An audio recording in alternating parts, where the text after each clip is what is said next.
Fin du monde contre fin du mois. Cette phrase, on l'a beaucoup entendue. Mais est-ce qu'on a vraiment besoin de choisir entre sauver la planète et vivre plus dignement? Bonne nouvelle, non, pas si on parle de transition juste. On vous explique. Qu'est-ce que la transition juste? La transition juste, c'est changer notre modèle économique pour sortir des énergies fossiles et pour protéger la biodiversité, tout en répartissant équitablement les efforts et les bénéfices de cette transformation. L'idée, c'est que plus tu as les moyens d'agir, plus tu dois contribuer. Et plus tu es vulnérable, plus tu dois être protégé. Par exemple, si une grande entreprise pétrolière engrange des milliards de profits tout en contribuant massivement au réchauffement climatique, alors oui, elle doit participer davantage au financement pour la transition écologique. Et au contraire, si une personne vulnérable vit dans une passoire thermique et qu'elle subit plus fortement les conséquences du dérèglement climatique, alors oui, elle doit être protégée. D'où vient la transition juste? Le concept de transition juste ne sort pas de nulle part, il vient du mouvement syndical. À l'époque, les fermetures des mines et la suppression des emplois qui s'ensuivaient ont inquiété les syndicats. Ils ont dénoncé une transition écologique qu'ils considéraient injuste et ils ont proposé des solutions pour que la transition écologique ne se fasse pas contre les travailleurs et les travailleuses, mais avec les travailleurs et les travailleuses. Aujourd'hui, cette idée s'élargit.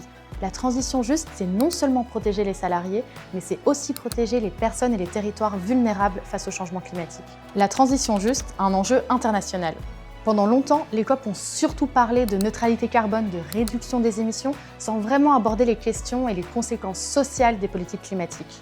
Il a fallu attendre la COP 21 pour que la transition juste soit enfin reconnue dans l'accord de Paris, avec la mention des impératifs d'une transition juste pour la main-d'œuvre et pour la création d'emplois décents. Depuis, chaque COP rappelle que la transition écologique ne peut pas réussir si elle n'est pas socialement équitable. Mais la réalité est tout autre. Aujourd'hui, pour construire des batteries dont on a besoin dans les voitures électriques ou pour construire des éoliennes, on extrait du cobalt, du lithium, des matières rares, principalement présentes en République démocratique du Congo, en Amérique latine, et qui en profitent réellement. Les pays riches, qui tirent des milliards de bénéfices tout en développant leurs infrastructures vertes. Et que reste-t-il aux pays en développement? La pollution de leur sol, des déplacements forcés, des conditions de travail extrêmement difficiles, la violation du code du travail, mais aussi l'assèchement de leurs terres et l'épuisement des ressources. Une vraie transition juste, c'est rompre avec le colonialisme vert et faire en sorte que la transformation écologique bénéficie à tout le monde. Focus sur la COP 30.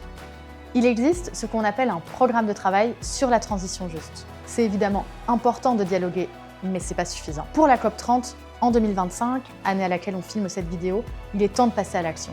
Il nous faut plus qu'un espace de discussion. Nous avons besoin d'un outil concret qui apporte accompagnement, financement et expertise partagée sur la transition juste.